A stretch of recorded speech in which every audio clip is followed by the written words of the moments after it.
Savez-vous combien coûte un lavage avec Oxyfrox ? Elle élimine les traces de gras et de saleté pour un résultat impeccable, sans aucun impact sur votre budget. À ce prix-là, c'est de la magie. Et si vous trouvez moins cher que gratuit, on vous rembourse la différence. L'argent magique, vous n'y croyez pas ? Eh bien, vous avez tort. En France, on lui donne même des petits noms. CICE, CVAE, ou plus généralement, aide publique sans contrepartie pour entreprises de bonne volonté. Le jour où l'économie française s'est arrêtée en 2020, tout le tissu entrepreneurial français a tremblé. Comment allions-nous faire pour éviter les faillites ? Allions-nous tous et toutes perdre nos emplois ? Heureusement pas, car quoi qu'il en coûte, il a bien fallu trouver de la ressource. Et ce n'est pas dans la poche des actionnaires que Bercy est allé se servir, ça non, mais bien dans la manne providentielle et gigantesque des aides publiques. Vous écoutez Goliath. Le seul danger de ce métier, c'est que c'est pas quelque chose qui est palpable, l'argent. Que cachent les multinationales ? Je suis Laura Vérec. Je suis Violette Voldoir. Bienvenue dans le podcast de l'Observatoire des multinationales et de Radio Parleur.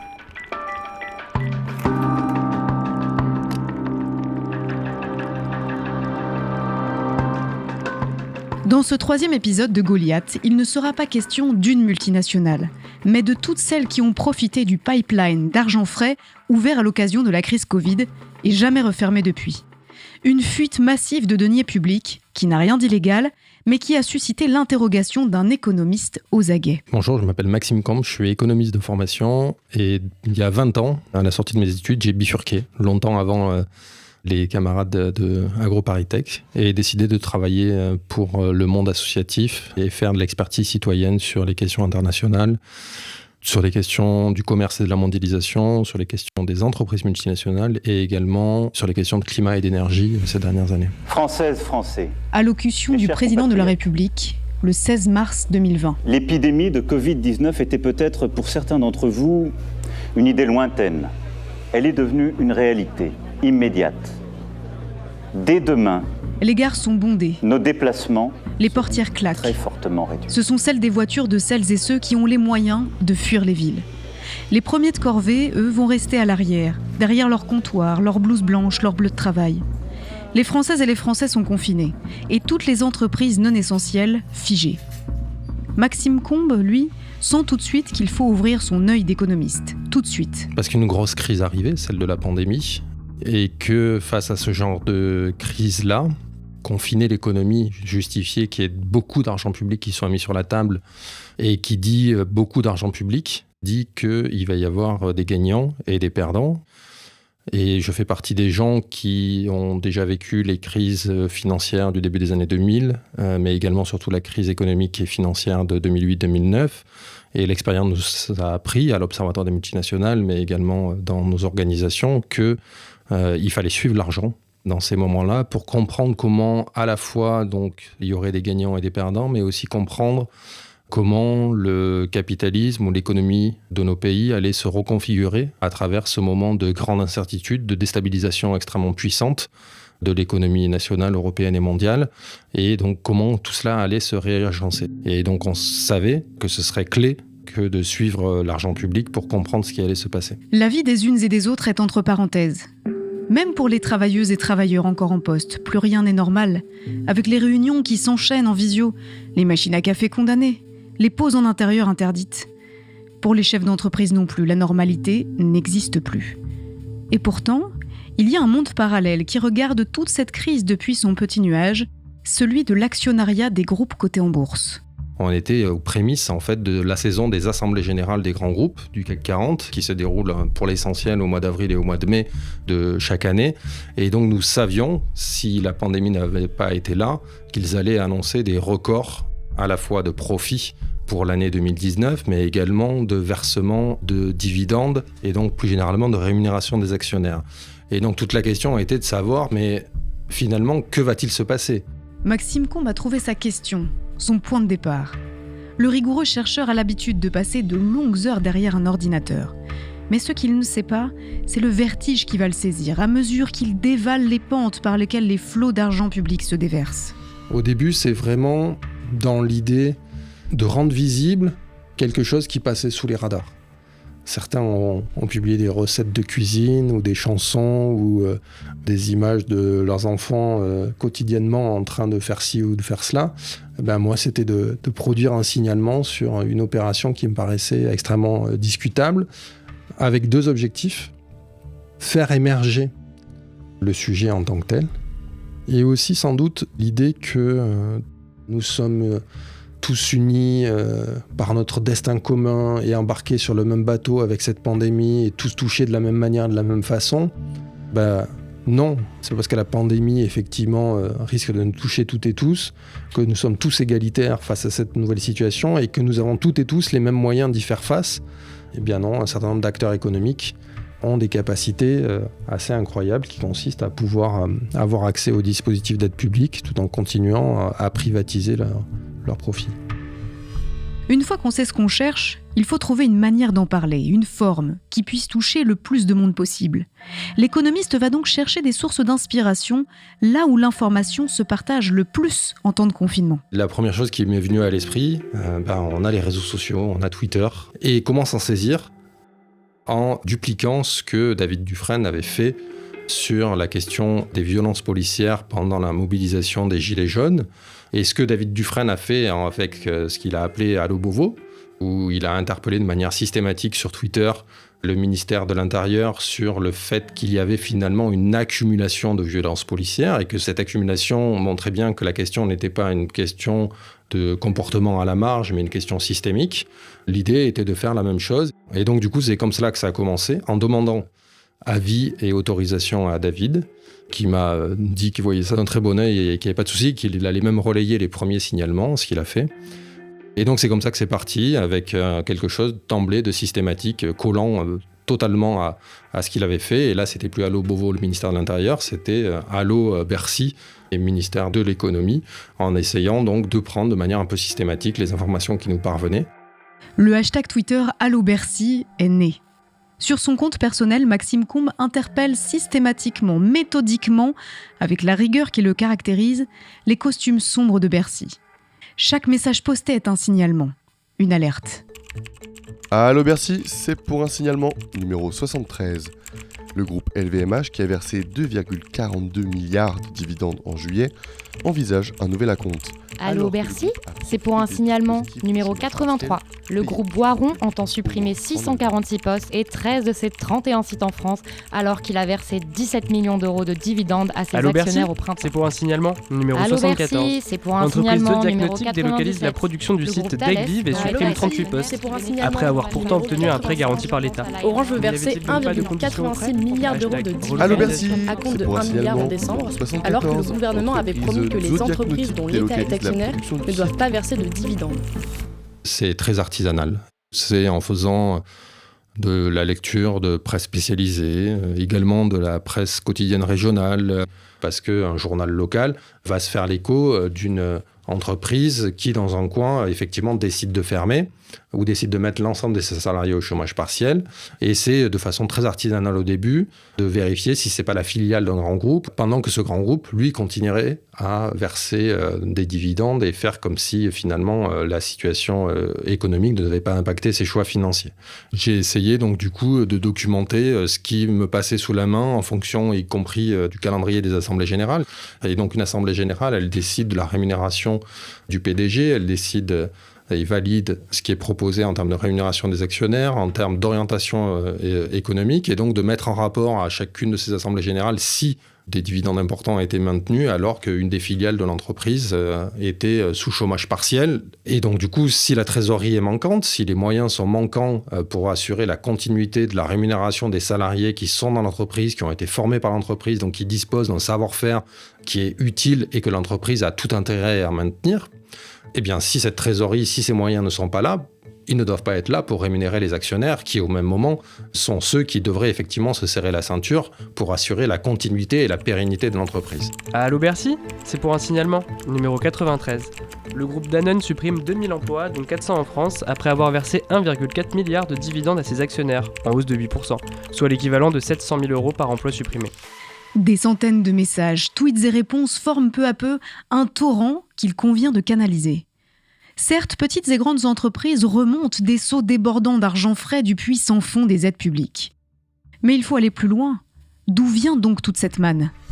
Il n'y a pas de base de données extrêmement précise des aides publiques existantes, en tout cas de ce que chaque entreprise arrive à toucher sur chaque type d'aide publique. C'est même plutôt des données qui sont absolument pas publiques, que donc du coup il a fallu aller à la pêche aux données, les rechercher, mais que à force d'accumuler des signalements de ce type, un certain nombre d'informations nous sont revenues de la part du monde syndical, de gens engagés et qui suivent les questions économiques sur un plan local et qui nous ont signalé des cas, mais également de l'intérieur même de Bercy, un certain nombre de personnes nous ont signalé qu'on devrait regarder par-ci, par-là, bien entendu totalement off, parce que ces gens-là n'ont pas le droit de faire cela par leur statut et leur fonction. Ces gens-là, Maxime Combes aurait très bien pu être l'un d'entre eux, l'un de ces costumes sombres à l'attaché-case en simili-cuir vissé au bout du bras. Il a fait les mêmes études que nombre d'entre eux, à l'ENSAE, l'école des ingénieurs et statisticiens spécialisés en économie. Il aurait pu travailler à Bercy. Mais non. Non seulement Maxime Combes n'est rien de tout ça, mais il utilise toute la finesse de sa compréhension de ce monde-là pour piquer là où ça fait mal.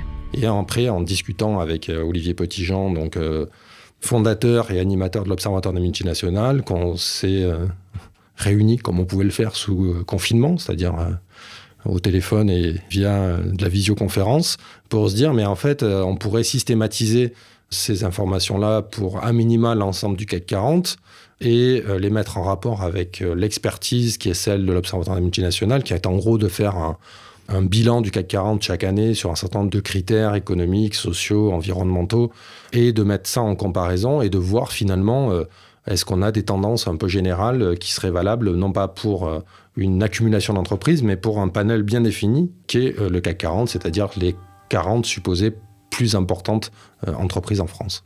Le CAC 40, qui sert de terme de référence à la bonne santé de l'économie française. Et oui, si les gros vont bien, alors tout ira bien. Voilà en résumé l'état d'esprit qui préside à la distribution des deniers publics. Et ce n'est pas le premier confinement qui fera varier Emmanuel Macron d'un iota au regard de cette orthodoxie. Aucune entreprise, quelle que soit sa taille, ne sera livrée au risque de faillite. Aucune Française, aucun Français ne sera laissé sans ressources. S'agissant des entreprises, nous mettons en place un dispositif exceptionnel de report de charges fiscales et sociales, de soutien au report d'échéances bancaires et de garantie de l'État à hauteur de 300 milliards d'euros pour tous les prêts bancaires contractés auprès des banques. D'une manière générale, il y a eu, sur la période de la pandémie, c'est-à-dire 2020-2022, pour faire simple et pour présenter les choses de manière également un peu caricaturale, il y a 3 moments dans ces aides publiques. Le premier, c'est des dispositifs extrêmement larges qui se veulent finalement accessibles à toutes les entreprises, aussi bien à votre coiffeur que à Total Energy, si Total Energy en avait eu besoin, pour éviter qu'un maximum de gens se retrouvent au chômage et perdent leur emploi.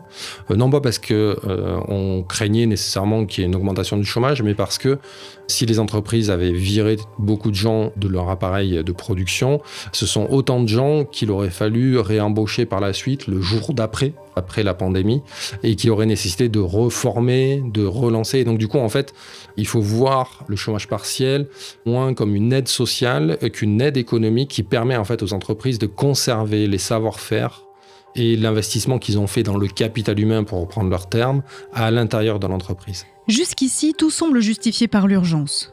Et si l'économie ne redémarrait pas ? La peur de se retrouver sans emploi, dans un pays où le contrat social de toute une société repose sur le travail, ce n'est pas possible. Et cela balaie toutes les critiques. Les promesses d'une répartition juste de tous ces deniers, de la part d'un ministre de l'économie combatif, donnent l'illusion d'une maîtrise totale sur la situation. Il ne laissera pas les actionnaires en profiter, il le promet.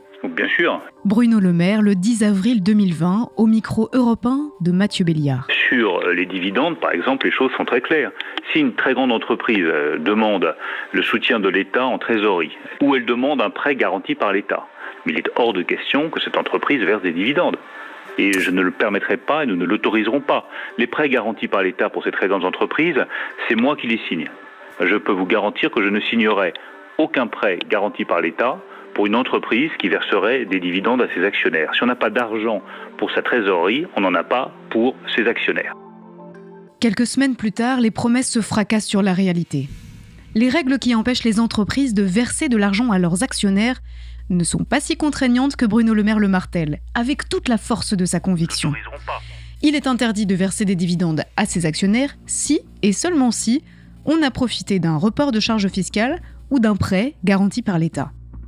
Les entreprises qui ont mis leurs salariés au chômage partiel, elles, n'ont pas cette pression. L'économiste découvre ainsi que 80% d'entre elles ont bien versé des dividendes à leurs actionnaires. Puis sont venus très rapidement de nouveaux dispositifs, beaucoup plus spécifiques. Dans la première phase, il y a des groupes qui ont été un peu oubliés. Le secteur de la culture, par exemple. Ça a été le cas également des librairies, ça a été le cas de... Vous vous souvenez peut-être du débat sur quelles sont les activités économiques essentielles et non essentielles. Bon, tous ces débats-là sont arrivés, mais globalement, la première phase était relativement ouverte.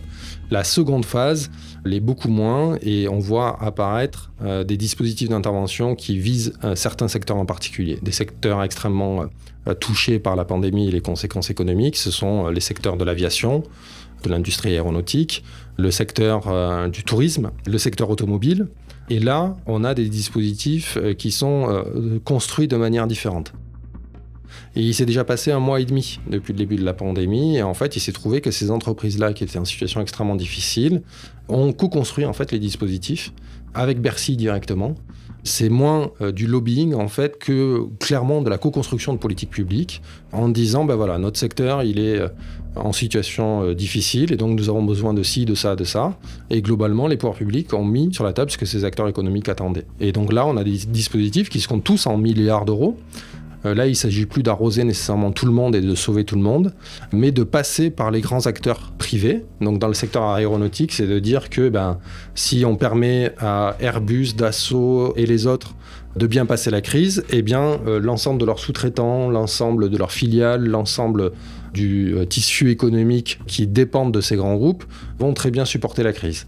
C'est un peu l'idée du ruissellement là à poser sur la crise économique liée à la pandémie. Et en fait, c'est pas vraiment ce qui va se passer. Notamment dans le secteur automobile, vous vous souvenez, on a sauvé Renault. Il y a des milliards d'euros qui ont été mis sur la table pour sauver Renault. Et dans le même temps, eh bien, les grands acteurs économiques de l'industrie automobile français ont abandonné un nombre incroyable d'entreprises sous-traitantes, notamment dans la fonderie.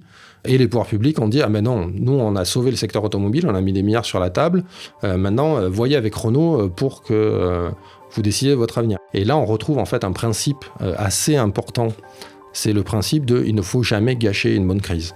Et une crise comme cela, c'est l'occasion en fait de vous séparer de ces activités les moins profitables ou de vos sous-traitants les plus coûteux et de finalement utiliser la crise comme une occasion d'augmenter votre profitabilité globale. Pas de monde d'après alors ?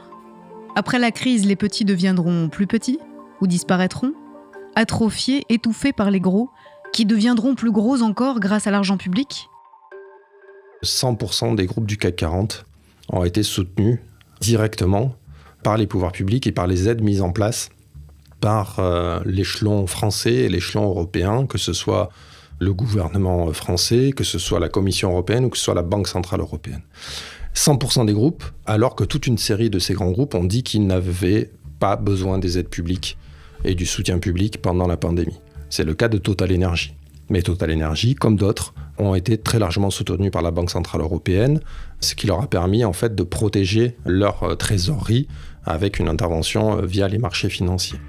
Ces grands groupes dont on raconte une histoire qui explique que finalement leur réussite est le fruit simplement de leur extraordinaire capacité d'innovation, de création de nouveaux marchés, développement de nouveaux produits, parce qu'ils ont des capitaines d'industrie extrêmement valeureux et incroyables d'efficacité et de compétences.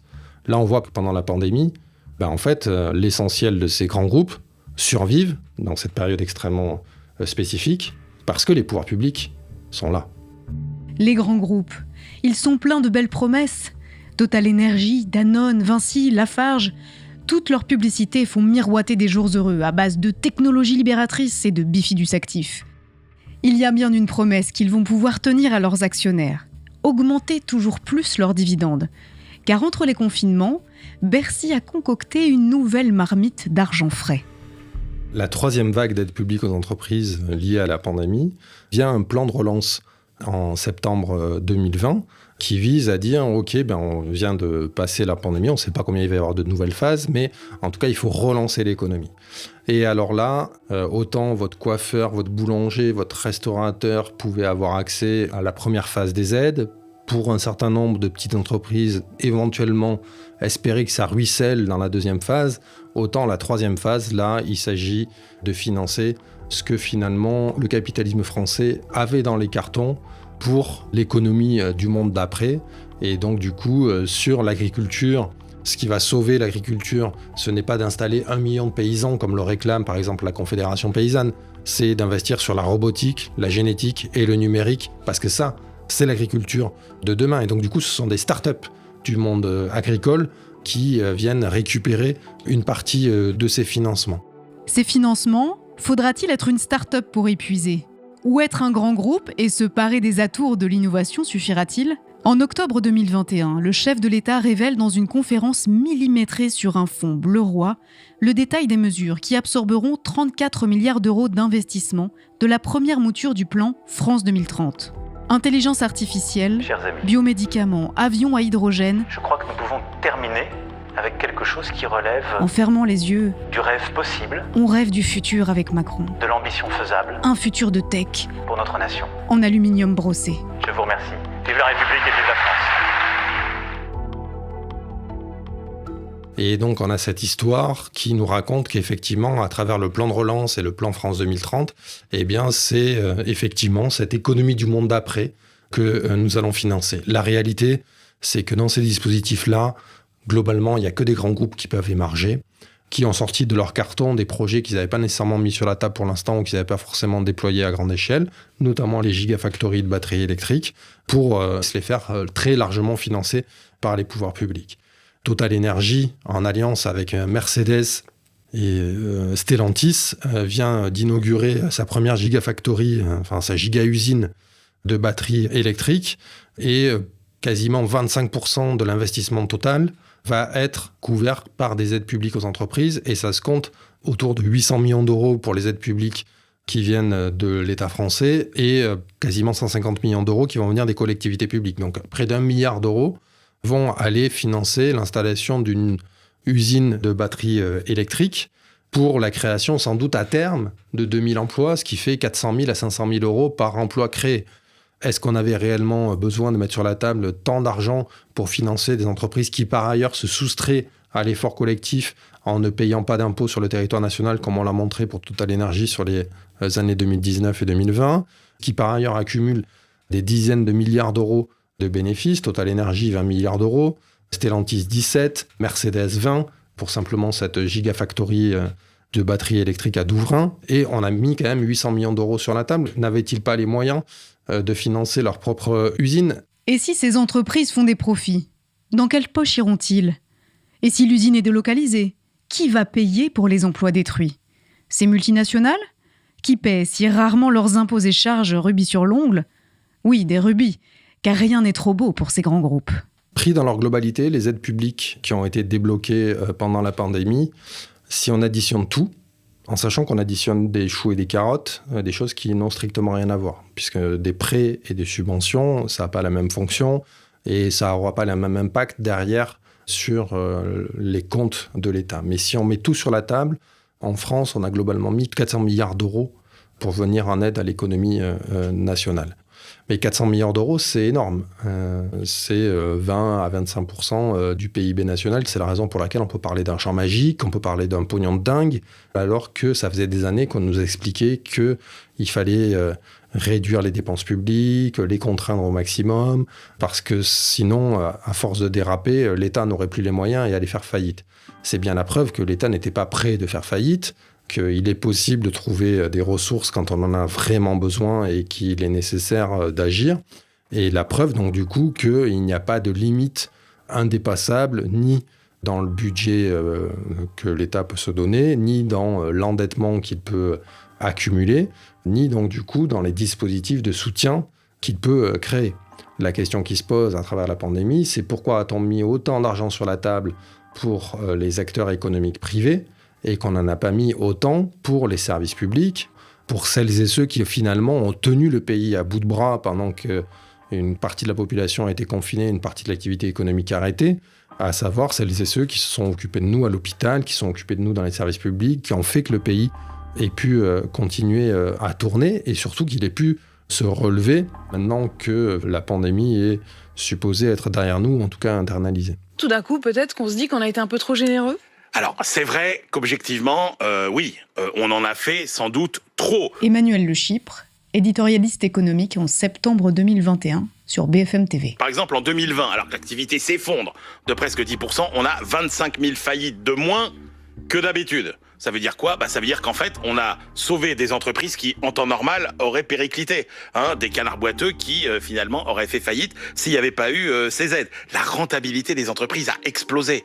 On est sur les plus hauts niveaux historiques jamais connus. Le record précédent datait de 1951. Si vous regardez, la trésorerie, elle n'a jamais été aussi confortable depuis qu'on la mesure. Et puis, quand vous prenez le fameux prêt garanti par l'État, il y a la moitié des entreprises qui l'ont pris par précaution, mais qui n'en ont pas dépensé le premier centime. Donc oui, on peut dire qu'effectivement, on en a sans doute fait un peu trop. Donc la Cour des comptes dit rend l'argent. Mais la Cour des comptes n'est pas la seule à froncer les sourcils face à l'ouverture des vannes d'argent public. Par ailleurs, cet argent public, il a été débloqué pour l'essentiel sans aucune conditionnalité auprès des acteurs privés. C'est-à-dire que pour toucher des aides publiques, on n'a pas demandé aux entreprises, en tout cas ça n'a pas été fait de manière systématique pour l'ensemble des aides, qu'elles nous garantissent qu'elles n'utilisaient pas les paradis fiscaux, qu'elles respectaient la loi égalité femmes-hommes, d'égalité salariale, ce qui veut dire qu'on a débloqué des aides pour un certain nombre d'entreprises qui sont hors la loi. Quand on entend tous les discours qu'il peut y avoir sur les bénéficiaires du RSA qui profiteraient du dispositif pour vivre un peu en France et vivre un peu ailleurs, on se rend compte qu'en fait, il y a un deux poids, deux mesures. Que la question du droit et des devoirs, elle s'applique surtout aux bénéficiaires sociaux, aux bénéficiaires du chômage, mais rarement aux entreprises. Les entreprises privées, finalement, elles n'ont que des droits, elles n'ont qu'accès à des aides publiques et on leur pose rarement des devoirs face à cela. On aurait pu dire, OK, on va mettre beaucoup d'argent sur la table, nous avons besoin de transformer notre modèle économique, conditionnons l'ensemble de ces aides au fait que les entreprises se donnent une perspective de réduction d'émissions de gaz à effet de serre, de moindre impact sur la biodiversité, de transformation de leur appareil productif, de meilleure prise en cause des enjeux sociaux, y compris dans leur production.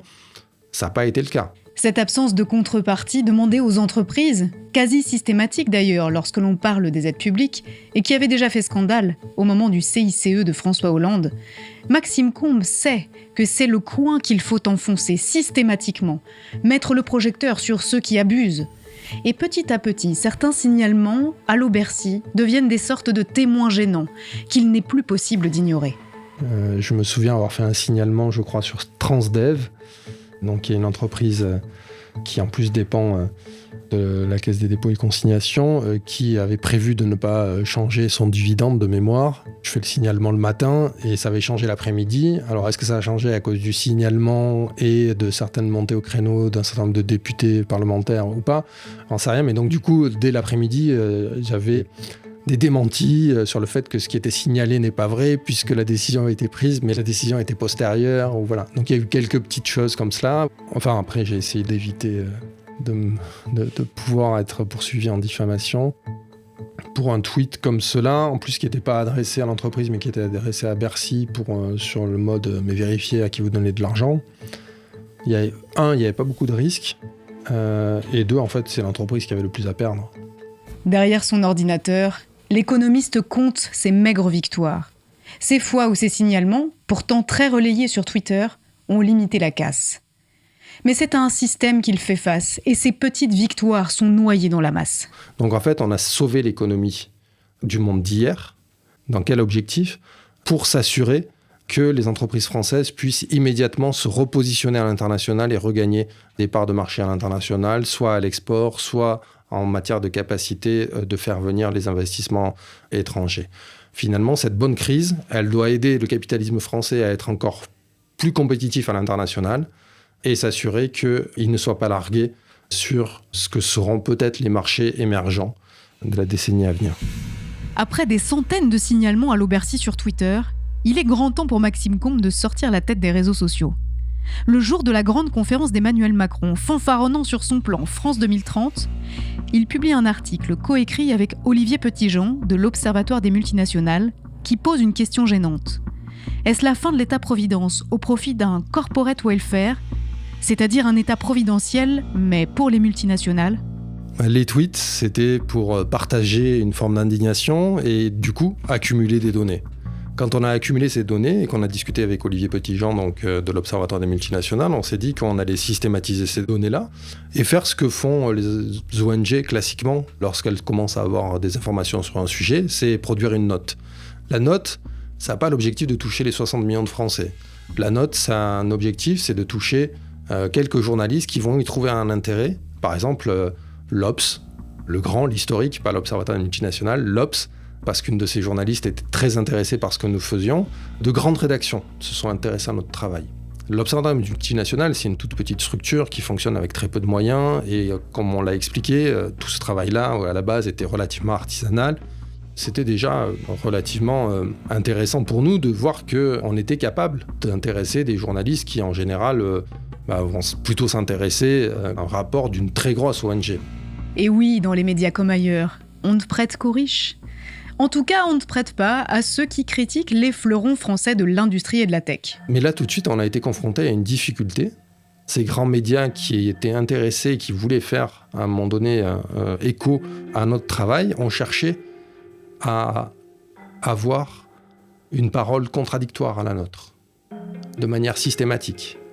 C'est-à-dire que, par exemple, une télé qui venait faire un reportage avec nous, nous interrogeait pour rendre compte de nos résultats, nous disait écoutez, pour l'instant, je ne suis pas sûr que notre sujet passe parce que personne ne veut répondre aux données que vous rendez publiques. Ni le MEDEF, ni l'AFEP, qui est la grande structure de lobbying regroupant les très grandes entreprises françaises, ni un patron de multinationale. Finalement, personne ne voulait répondre. Et parce que ces grands médias pensent que le contradictoire, dans ce cas-là, est obligatoire, le sujet ne passait pas. Ou à la fin, parce qu'un journaliste est bien dépatouillé, il a réussi à faire passer un sujet, mais parce qu'il est allé chercher l'économiste classique français qui répond à toutes les questions, même sur les sujets qu'il ne connaît rien. Et ça, c'est très étonnant parce que, à rebours, quand ces grands groupes font une communication institutionnelle, ces grands médias reprennent cette communication institutionnelle la plupart du temps sans contradictoire. Mis à part quelques journalistes économiques, passionnés par la question, personne ne semble s'affoler du montant de ces aides publiques, qui enflent pourtant, lentement, mais sûrement. Maxime Combe remonte sur les 20 dernières années et montre qu'en 2006, l'État dépense déjà 60 milliards d'euros. Près de 10 ans plus tard, elle dépasse les 140 milliards d'euros. Nous sommes en 2018, à la veille de la crise Covid. Et depuis, les chiffres s'envolent et donnent le tournis. Mais tout cet argent est très sûrement employé à bon escient. Toute une série de ces aides publiques sont relativement inefficaces. Il y a des études économiques qui ont montré que le crédit impôt compétitivité emploi, le CICE, était inefficace, qui montrent que l'exonération des cotisations sociales sur les salaires, dès que les salaires dépassent 1,2, 1,3 ou 1,5 fois le SMIC, que ces exonérations de cotisations sociales sont en fait des effets d'aubaine pour les entreprises. Elles sont inefficaces et ne créent pas plus d'emplois que cela. Que le crédit impôt recherche, qui est aujourd'hui un des dispositifs les plus onéreux qui existent en France, c'est 8 à 9 milliards d'euros par an. Le crédit impôt recherche finance toute une série d'entreprises qui fondamentalement ne font pas de la recherche. C'est qu'en fait, on a là une dynamique, d'un côté, la réduction, la mise à mal, le fait de conditionner toujours plus et de rendre plus difficile d'accès les aides sociales. Et ça, on le voit à travers la réforme récente de l'assurance chômage, la réforme récente des retraites, et de l'autre côté, des aides publiques aux entreprises dont le montant explose et dont les devoirs sont, les conditionnalités, les contreparties sont extrêmement limitées. Donc du coup, c'est open bar et toutes ces entreprises y ont accès sans avoir besoin finalement de rendre des comptes. Sauf que tout cela commence à se voir. Comment supporter dans les services publics, de la santé, de l'éducation, du social, du transport, de voir tout cet argent filer vers le secteur privé, quand les salaires permettent à peine de survivre. L'année suivante, 2022, les secteurs stratégiques vont peu à peu se mettre en grève, les uns après les autres. Les pénuries d'essence paralysent des régions entières pendant plusieurs semaines. Les profs, puis les sans-papiers exploités de chronopostes se révoltent. Partout, chacune et chacun réclame un meilleur revenu et a en tête les profits délirants du CAC 40 et de leurs acolytes émergeant dans les autres places financières mondiales. Tout notre travail sur les aides publiques aux entreprises pourrait laisser penser que finalement on irait mieux s'il n'y avait pas d'aide publique au secteur privé. C'est absolument pas notre propos. C'est plutôt de considérer qu'il faut faire aujourd'hui un vaste état des lieux, aussi précis que possible des aides qui existent, parce qu'il existe un maquis des aides publiques aux entreprises. On en compte plus de 2000 sur le territoire national, en comptant les aides publiques au niveau national, au niveau régional et au niveau locaux.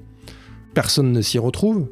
Il y a tellement de types d'aides publiques que personne ne sait ce à quoi il a droit ou pas droit, et que c'est à la demande de ces acteurs économiques qu'un site internet a enfin été mis en ligne et qu'on sait aujourd'hui le nombre d'aides publiques existantes. Mais on n'en est même pas certain, on en a peut-être oublié, il n'y a pas de suivi systématique de cette question-là. Pour rester correct, c'est un sacré bazar. Comme une grande maison remplie de bibelots et d'objets variés dont on aurait bourré les placards avant de bien fermer la porte. Et comment savoir quels sont les objets qui sont à leur place et ceux qui n'ont rien à faire là ? Moi, ce qui peut être dévorant, c'est que finalement, comme ce sont des données qui ne sont pas transparentes, comme c'est des informations qui ne sont pas nécessairement recoupées par personne d'autre, il y a un côté un peu seul face à la falaise. Et donc la crainte de dire des bêtises. Et après, il y a le côté de où est-ce que je m'arrête ? Est-ce que j'en fais réellement un par jour ou autant que faire se peut ? Est-ce qu'on fait le CAC 40, plus que le CAC 40, ceux qui sont juste en dehors? Est-ce qu'on va jusqu'aux 120 plus grosses entreprises? Mais alors 120, c'est énorme, c'est un travail de dingue. Donc il y a toute cette question effectivement de la limite et de là où on s'arrête. Effectivement, c'est chronophage, c'est énergivore. Donc ça, oui, c'est pesant. Bon, au bout d'un moment, j'en ai marre. J'ai l'impression de tourner en rond. Alors, c'est cool. Entre-temps, le compte Twitter a pris de l'importance. Donc, il y a plus de followers. Donc, il y a plus de gens qui retweetent, voient les signalements et donc, du coup, se trouvent intéressés à la question. Mais il y a une fatigue personnelle qui s'est installée. C'est-à-dire que, oui, là, cette année, je crois, si j'ai dû faire 2-3 signalements sur la saison des assemblées générales, là où j'en faisais un minima 30 à 40 chaque année, voire plus. Et là, je l'ai fait simplement pour l'AG de Total Energy.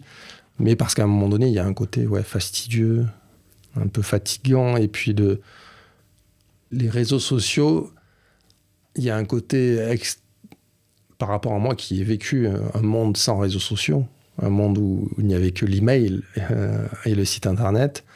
Le côté réseaux sociaux, pour des gens comme moi, c'est très intéressant parce qu'on peut être directement en lien avec toute une série de journalistes, de faiseurs d'opinion, de relais d'opinion. Mais il y a aussi un côté tout petit monde, très limité, et qui donc interroge sur le sens et la portée de l'énergie qu'on y met. Voilà. Au bout d'un moment, on a envie de faire autre chose que faire des signalements sur Twitter. L'enquête sur Twitter, qui a duré plusieurs mois, est devenue un livre. Un pognon de dingue, mais pour qui ? Coécrit avec Olivier Petitjean. Les deux auteurs y déplient leur thèse, celle de la mort de l'État-providence, au profit d'une protection des intérêts des grands groupes, à grands coups d'argent public. Le débat a avancé en 2 ans. Il a avancé dans les programmes économiques d'un certain nombre de forces politiques.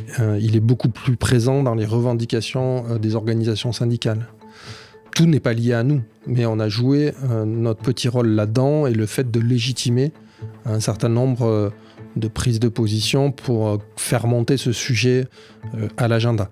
Là où il y a de l'insatisfaction, c'est de se rendre compte que 2 ans et demi après, rien n'a bougé, rien n'a changé et qu'on n'est pas sur le point de gagner une bataille sur la conditionnalisation systématique des aides publiques au secteur privé, puisqu'on est même plutôt en train de voir apparaître de nouvelles aides, de nouveaux dispositifs ou l'expansion de dispositifs existants, toujours sans conditionnaliser. Donc il y a beaucoup à faire encore pour transformer notre système économique. Avec cette enquête, les costumes sombres de Bercy se sont-ils émus du manque de transparence du millefeuille des aides publiques ? En septembre 2023, sur le site du ministère de l'économie, une tentative de recensement de ces aides fait l'objet d'une page.